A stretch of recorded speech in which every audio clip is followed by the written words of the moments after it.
Nah teman-teman, sekarang kita sudah tahu cara dan syarat untuk membuka rekening BRI untuk perusahaan, organisasi, ataupun yayasan.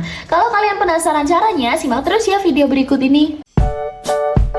Video ini dipersembahkan oleh Arena Uang. Setiap rupiah punya cerita, di channel ini semua terbuka. Halo teman-teman semua, berjumpa lagi bersama Arena Uang. Teman-teman, kalau kalian mau membuka rekening di Bank BRI untuk perusahaan, organisasi, ataupun yayasan, itu masuk ke dalam kategori rekening giro ataupun tabungan badan usaha.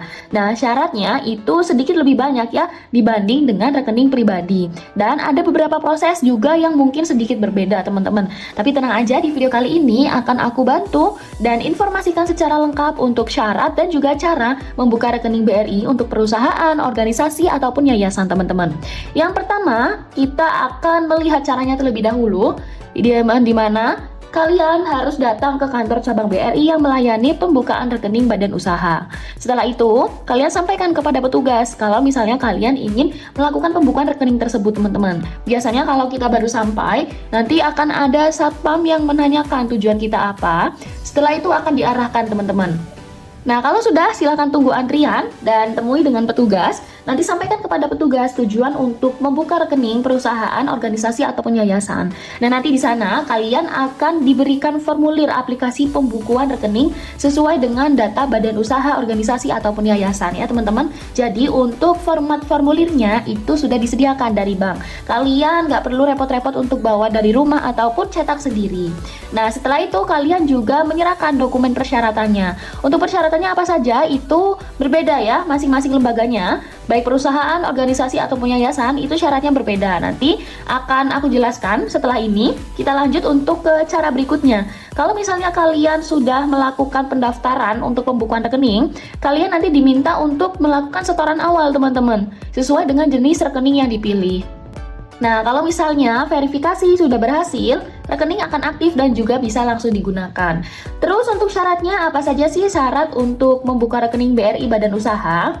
Yang pertama, kalau misalnya untuk perusahaan teman-teman, misalnya di PT, CV, ataupun firma dan sebagainya, syaratnya yang pertama itu ada akta pendirian perusahaan dan juga perubahan.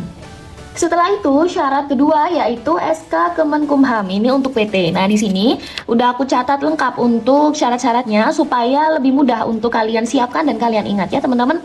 Nah, setelah di sini SK dari Kemenkumham, kalau misalnya untuk PT, selanjutnya ada NPWP. NPWP perusahaan nih, teman-teman. Jadi, nomor pokok wajib pajak itu juga bisa dari perusahaan.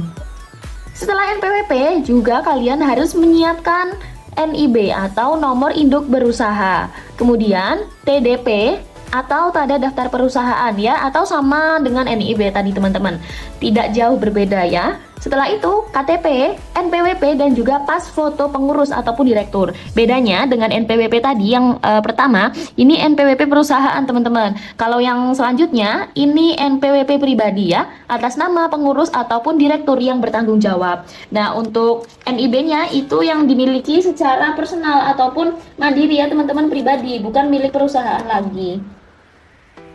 Nah, contoh untuk NIB mandiri seperti ini teman-teman. Kalau pribadi ya, nanti biasanya dia akan dicetak seperti KTP ataupun ATM ini teman-teman.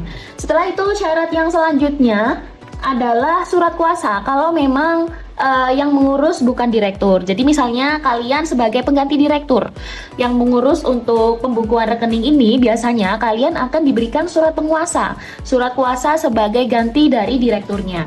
Nah, kemudian untuk syarat organisasi, lembaga ataupun komunitas itu juga berbeda tapi tidak terlalu jauh ya teman-teman untuk perbedaannya. Di sini yang pertama ada akta pendirian organisasi. Kalau misal memang kalian punya ya di organisasi tersebut ada aktanya. Setelah itu surat keterangan domisili organisasi, ada di mana nih domisilinya, misalnya ada di Bandung ataupun di Lampung dan sebagainya. Dan yang selanjutnya NPWP organisasi, kalau memang sudah punya, artinya tidak wajib ya teman-teman. Kalau memang tidak ada, kalian tidak perlu menyertakan ini. Dan yang pasti ADART dari organisasi yang resmi ya, anggaran dasar, anggaran rumah tangga. Itu wajib dan biasanya memang ada di setiap organisasinya, teman-teman.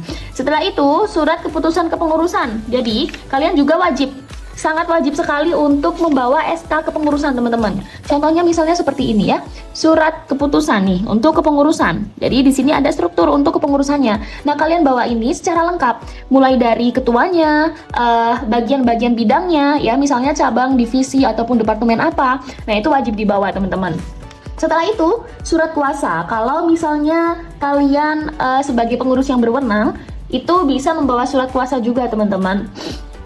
Tapi kalau untuk surat kuasa ini, kalau kalian mengurus organisasi tidak diwajibkan ya. Yang pasti kalian harus membawa KTP pengurus yang berwenang. Jadi maksudnya biasanya yang mengurus untuk pembukaan rekening ini adalah orang yang nantinya akan bertanggung jawab, akan berwenang teman-teman. Jadi walaupun nanti rekening atas nama organisasi, tetap saja akan ada orang yang menjadi penanggung jawab teman-teman. Contohnya mungkin bisa jadi misalnya ketua ataupun bendaharanya ataupun sekretarisnya. Nah di situ kalian harus membawa KTP pribadi milik kalian sebagai penanggung jawab yang berwenang teman-teman. Itu cara untuk syarat kalau kalian mau membukukan rekening organisasi, lembaga ataupun komunitas. Nah, yang terakhir itu untuk yayasan teman-teman. Di sini juga sudah aku catat untuk syarat-syaratnya ya. Yang pertama, akta pendirian yayasan dan juga pengesahan dari Kemenkumham. Sama seperti untuk PT tadi ya, kalau misalnya untuk perusahaan. Selanjutnya, NPWP yayasan. Jadi, setiap yayasan itu memiliki NPWP juga, sama seperti perusahaan tadi. Dan syarat yang ketiga, surat keputusan susunan pengurus yayasan. Jadi, sama nih seperti di organisasi tadi, biasanya di yayasan akan ada SK susunan pengurus ya. Dan syarat berikutnya, KTP dan juga NPWP pengurus.